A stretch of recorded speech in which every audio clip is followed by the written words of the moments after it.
लोगों ने last time start किया था सिंगल इंटरेस्ट सिस्टम में एक नया चैप्टर, ठीक है। जैसे कि हमारा आज का जो लेक्चर है वो लेक्चर नंबर 3 है, ठीक है, जिसमें हम लोग इस मतलब एक नई टाइप ऑफ क्वेश्चन को क्या करेंगे यहाँ पे सॉल्व करेंगे, ठीक है। तो चलो स्टार्ट करते हैं। Problem number 4, page number 342। Mister Moria keeps his books on single entry system and gives the following information। जैसे कि यहाँ पे हम लोग को ओपनिंग इंफॉर्मेशन गिवन, देखो यहाँ पे कैश एट बैंक दिया है, सन्ड्री डेटर दिया है, स्टॉक इन ट्रेड दिया हुआ है, फर्नीचर्स है, मशीनरी है, बिल्स पेबल है, सन्ड्री क्रेडिटर्स है, बैंक लोन है 10%। और जो इंफॉर्मेशन गिवन है 31 मार्च 2017 एंड 31 मार्च 2018। तो इसका मतलब है 31 मार्च 2017 ये फर्स्ट ईयर आता है, देन 2018 नेक्स्ट ईयर आता है, ठीक है। तो इसके वजह से 2017 जो रहेगा वो हमारा ओपनिंग कैपिटल शो करेगा और 2018 जो रहेगा वो हमारा क्लोजिंग कैपिटल को शो करेगा, ठीक है। यहाँ पे हम लोग को क्वेश्चन में ओपनिंग कैपिटल क्लोजिंग कैपिटल दिया नहीं है, वो हमें फाइंड आउट करना है, ठीक है। मैंने जैसे कि फर्स्ट वाले लेक्चर में तुम लोग को बताया था कि अगर क्वेश्चन में ओपनिंग कैपिटल दिया होगा तो हम लोग को स्टेटमेंट ऑफ अफेयर्स बनाने की जरूरत नहीं है, ठीक है। क्लोजिंग स्टेटमेंट ऑफ अफेयर्स दिया होगा तो क्लोजिंग कैपिटल अगर दिया होगा तो क्लोजिंग स्टेटमेंट ऑफ अफेयर्स बनाने की जरूरत नहीं है। लेकिन इस क्वेश्चन में ना ओपनिंग कैपिटल दिया है ना क्लोजिंग कैपिटल दिया है, तो इसलिए हम लोग को यहाँ पे ओपनिंग स्टेटमेंट ऑफ अफेयर्स भी बनाना होगा और क्लोजिंग स्टेटमेंट ऑफ अफेयर्स भी बनाना होगा। तो what is opening statement of affairs and closing statement of affairs? Opening statement of affairs and closing statement of affairs is like a balance sheet. मतलब एक balance sheet जैसा होता है, उसको assets को हम लोग अलग करते हैं, लायबिलिटीज को अलग करते हैं और एसेट्स में से लायबिलिटी को क्या करते हैं माइनस, जो डिफरेंस रहेगा वही हमारा opening capital and closing capital रहेगा, ठीक है। फिर बाद में हम लोग बनाते हैं statement of profit and loss. जैसे कि मैंने पिछले लेक्चर में बताया था कि कोई भी टाइप का क्वेश्चन आ जाए हमें statement of profit and loss same बनाना है, ठीक है। सेम तरीके का statement of profit and loss रहेगा, सेम फॉर्मेट रहेगा, ठीक है। कोई भी टाइप का क्वेश्चन तुम लोग एग्जाम में आ जाए, ठीक है, हम लोग इजीली उसको सॉल्व करेंगे, ठीक है। तो चलो स्टार्ट करते हैं। Mister Moria keeps his books on single entry system and gives the following information. तो हमें क्वेश्चन में ओपनिंग कैपिटल नहीं दिया है, क्लोजिंग कैपिटल नहीं दिया, तो सबसे पहले उसको फाइंड आउट करेंगे। एसेट्स और लायबिलिटी को अलग कर देंगे, एसेट्स में से लायबिलिटी को माइनस करेंगे, जो डिफरेंस रहेगा वही हमारा opening capital and closing capital रहेगा, ठीक है। तो सबसे पहले हम लोग फाइंड आउट करते हैं व्हाट ओपनिंग कैपिटल क्या है। तो कैश एट बैंक है, कैश एट बैंक हमारे लिए एसेट है, cash at bank 10,000, sundry debtor 25,000, sundry debtor 25,000, stock in trade, stock in trade 20,000, furniture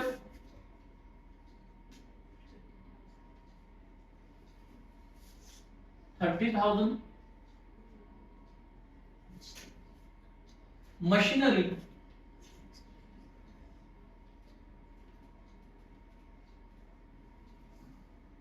60,000, bills payable liability है, बिल्स पेबल 4,000, सन्ड्री क्रेडिटर 10,000, ये भी लायबिलिटी है,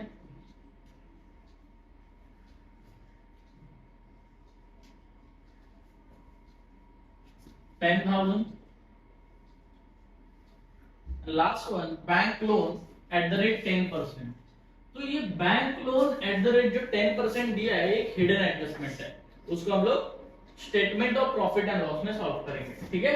स्टेटमेंट ऑफ अफेयर्स में कोई भी एडजस्टमेंट हमें सॉल्व नहीं करनी है, ठीक है। अलग अलग क्वेश्चन में अलग अलग तरीके से बुक में तुम लोग को सॉल्व करके दिया होगा, लेकिन हमें एक ही तरीका फॉलो करना है, ठीक है। हम लोग जो भी एडजस्टमेंट सॉल्व करेंगे वो हम लोग हमेशा statement of profit and loss में ही करेंगे, ठीक है। स्टेटमेंट ऑफ अफेयर्स में हमें कोई भी एडजस्टमेंट सॉल्व नहीं करनी है।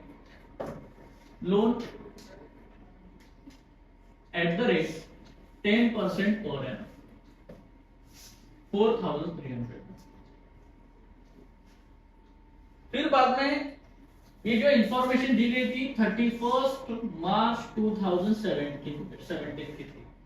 अभी जो हम लोग इंफॉर्मेशन रिकॉर्ड करेंगे 31 मार्च 2018 का, ठीक है। इसमें भी हम लोग एसेट्स को अलग करेंगे, लायबिलिटीज को अलग करेंगे, एसेट्स में से लायबिलिटी को माइनस करेंगे, ठीक है। देखेंगे क्या क्या दिया है। कैश एंड बैंक है,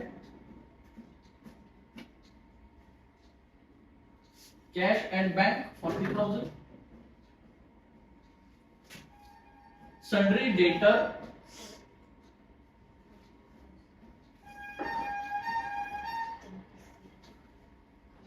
42,000, स्टॉक इन ट्रेड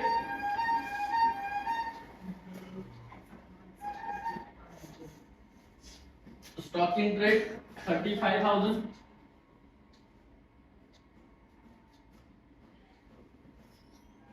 फर्नीचर 30,000,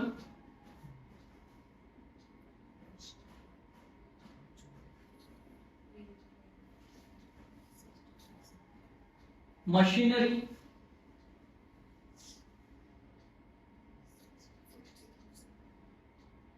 60,000, बोलो तुम लोग कितना है 60,000। ओके देन फिर बाद में क्या है बिल्स पेबल। क्या होता है हमारे लिए liability. Very good. Bills payable कितना है 4,000। ओके देन सन्ड्री क्रेडिटर, ये भी हमारे लिए क्या है लायबिलिटी है। सन्ड्री क्रेडिटर कितना है 15,000। कितना है 15,000। ओवर हो गई है 15,000। ओके नेक्स्ट बैंक लोन क्या दिया है बैंक, ये भी क्या है liability. Bank loan at the rate 10% per annum कितना दिया है 4,000।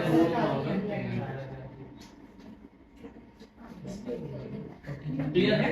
तो चलो अभी हम लोग सबसे पहले इसको क्या करेंगे टोटल करेंगे, ठीक है।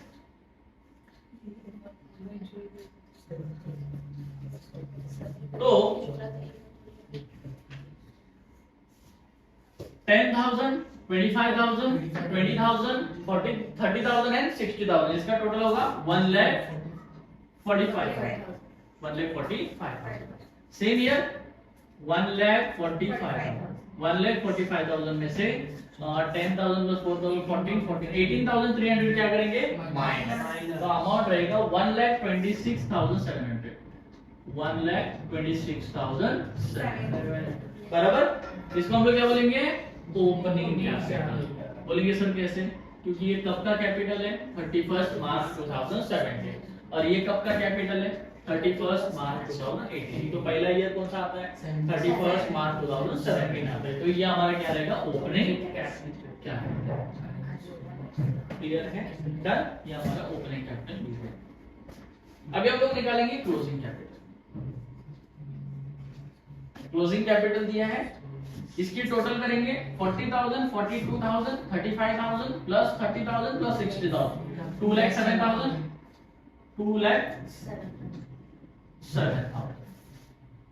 2,07,000 में से माइनस करेंगे 23,300 माइनस करेंगे। देखो 15,000 प्लस 4,000 19, 19 प्लस 4 23, 23,300 माइनस करेंगे तो आंसर आएगा 1,83,700। 1,83,700। क्लियर है। इसको हम लोग बोलेंगे क्लोजिंग कैपिटल। क्यों, क्योंकि ये कैपिटल कब का है 31 मार्च 2018 का। तो हमारा कौन सा रहेगा क्लोजिंग कैपिटल रहेगा। क्लियर है। ठीक है। बस अभी आप लोगों को क्या करना है statement of profit and loss, ठीक है। तो सबसे पहले उन्होंने क्या पूछा है क्लोजिंग कैपिटल। तो क्लोजिंग कैपिटल कितना निकला 1,83,700। क्लियर।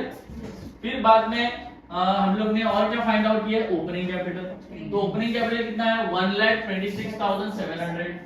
1,26,700। क्लियर है सबको। अभी पढ़ते हैं एडजस्टमेंट। क्या बोला देखो additional information mister Moria withdraw from the business account ₹6,000 for personal use। जो प्रोप्राइटर या जो बिजनेसमैन अपने बिजनेस में से कुछ पैसे अगर पर्सनल यूज के लिए विड्रॉ करता है उसको हम लोग ड्राइंग कहते हैं। क्या कहते हैं? ड्राइंग। तो ड्राइंग कितना दिया है? 6000। अगर मेंशन नहीं किया है कि वो ड्राइंग गुड्स में किया है तो हम एज्यूम करके चलते हैं कि वो ड्राइंग कैश में किया होगा। ठीक है, तो यहाँ पे 6000 कितना है? 6000 ड्राइंग इन कैश। नेक्स्ट है he introduced additional capital ₹30,000। इस बिजनेस में एडिशनल कैपिटल क्या आया है? 30,000 का। तो बस एडिशनल कैपिटल की जगह पे लिख दो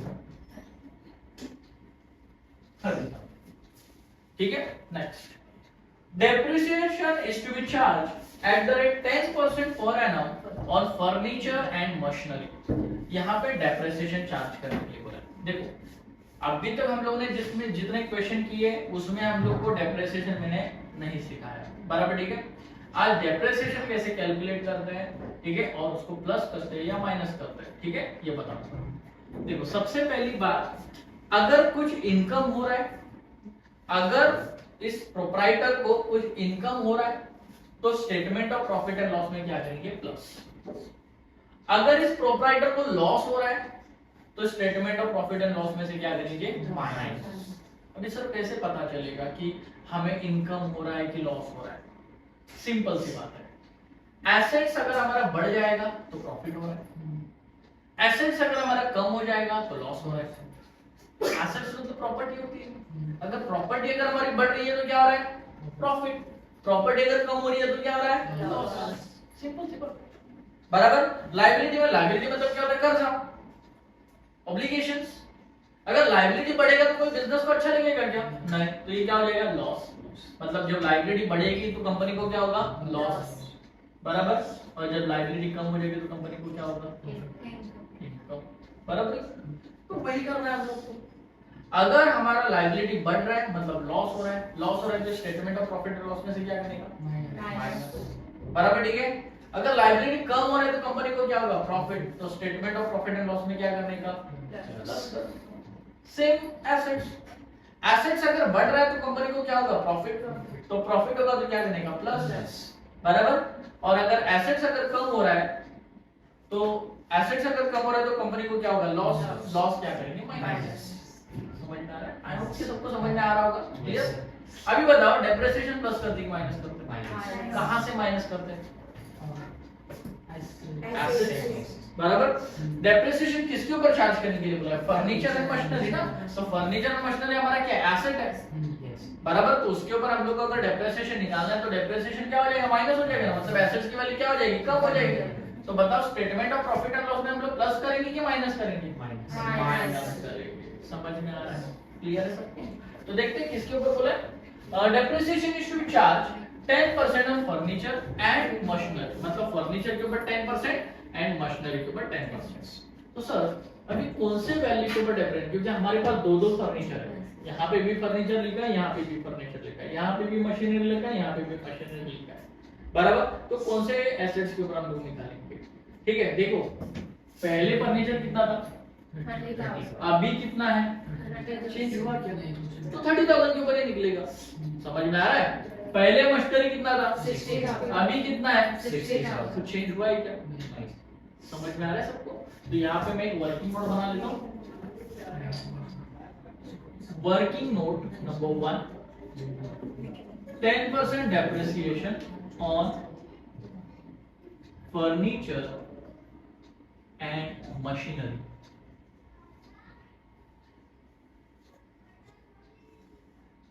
ठीक है, तो सबसे पहले देखते हैं मशीनरी। मशीनरी का वैल्यू कितना है, 60,000। तो 60,000 मल्टीप्लाइड बाय 10%, 10% मतलब 10 divided by 100। Zero cancel, zero cancel, zero cancel, zero cancel. 6000 multiplied by 1, 6000। तो बताओ मशीनरी के ऊपर डेप्रिसिएशन कितना आया, 6000। तो प्लस करेंगे कि माइनस करेंगे, माइनस। तो यहाँ पे देखो मैंने फॉर्मेट बना के रखा है, लेस डेप्रिसिएशन बाय डेप्ट आर्टिकल। अगर इसमें से कुछ भी पूछा गया तो उसको हमेशा क्या करने का, माइनस। तो यहाँ पे जाके लिखो 10% डेप्रिसिएशन on मशीनरी 6,000। क्लियर? अभी किसके ऊपर निकालना है? फर्नीचर। फर्नीचर की वैल्यू कितनी है? 30,000। तो 30,000 multiplied by 10%, zero cancel, zero cancel, zero cancel, zero cancel, 3000 multiplied by 1, 3000। ठीक है, तो कितना आया? 3000। तो यहाँ पे जाके 10% डेप्रिसिएशन ऑन फर्नीचर। क्लियर है सब? किसी को डाउट? पक्का? अच्छा, मैंने एक बताया था कि हिडन एडजस्टमेंट है। कौन सा? Bank to bank. सर कैसे पता चला? एसेट्स या लायबिलिटी में कुछ भी एसेट्स या लायबिलिटी दी है और उसके बाजू में परसेंटेज में कुछ लिखा है या डेट में कुछ लिखा है तो समझ जाओ हिडन एडजस्टमेंट है, तो उसको हमें सॉल्व करना है। ठीक है, जैसे कि कंपनी ने 31 मार्च 2017 को कितने का लोन लिया था?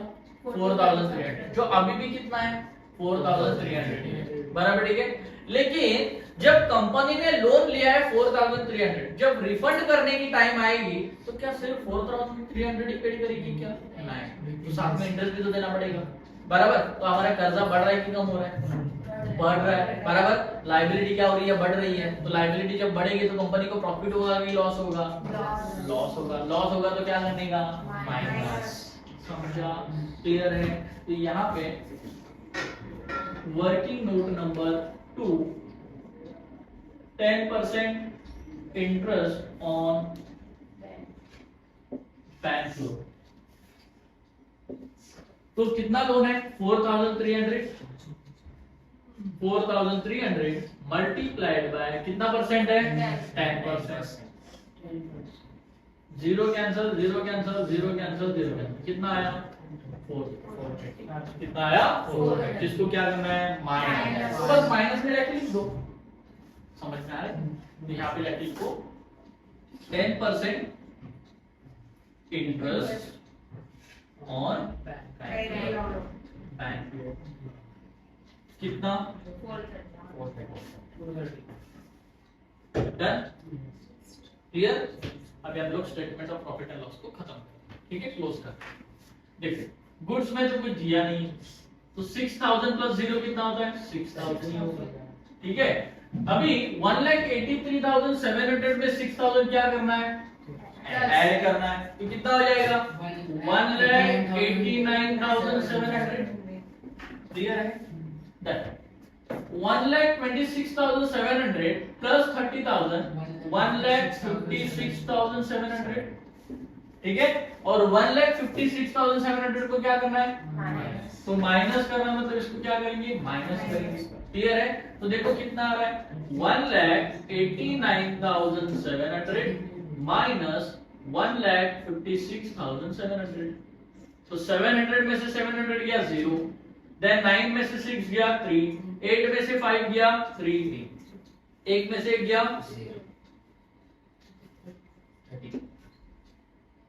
33,000। ठीक है, तो ये जो 33,000 आया, ये हमें क्या मिला? ग्रॉस प्रॉफिट या तो ट्रेडिंग प्रॉफिट। क्लियर है? ग्रॉस प्रॉफिट को हम लोग क्या बोलते हैं? ट्रेडिंग प्रॉफिट बोलते हैं। क्लियर है? इंटरेस्ट ऑन ड्राइंग तो बोला ही नहीं है, क्वेश्चन में बोला है क्या? नहीं, तो ये हमारा कुछ भी नहीं रहेगा। इंटरेस्ट ऑन ओपनिंग कैपिटल बोला है क्या? नहीं। इंटरेस्ट ऑन एडिशनल कैपिटल बोला है क्या? नहीं। तो इसको क्या करेंगे? डैश। क्लियर? अच्छा, डेप्रिसिएशन, बैड डेब्ट, आरडीडी के बारे में क्या क्या दिया देखो। 10% डेप्रिसिएशन में मशीनरी दिया है, 10% डेप्रिसिएशन फर्नीचर दिया है, 10% इंटरेस्ट ऑन बैंक लोन दिया है, बराबर। तो ये सबको क्या करो? प्लस करो। तो 6,000 प्लस 3,000 प्लस 430, 9,430, 9,430। इसको क्या करना है? माइनस। क्लियर है? तो 33,000 में से माइनस करेंगे, 33,000 में से माइनस करेंगे 9,430। 0, 10 में से 3 गया 7, इधर बाकी 29, 9 में से 4 गया 5, 2 में से 9 जाता है क्या? नहीं। 12 में से 9 गया तो कितना आएगा? 3 और 2 का तो 23,570। ठीक है, तो 23,570। ये कंपनी का, ये प्रोपराइटर का क्या रहेगा, प्रॉफिट रहेगा। ठीक है, आई होप कि सबको समझ में आ गया होगा। ठीक है, वेरी गुड, थैंक यू।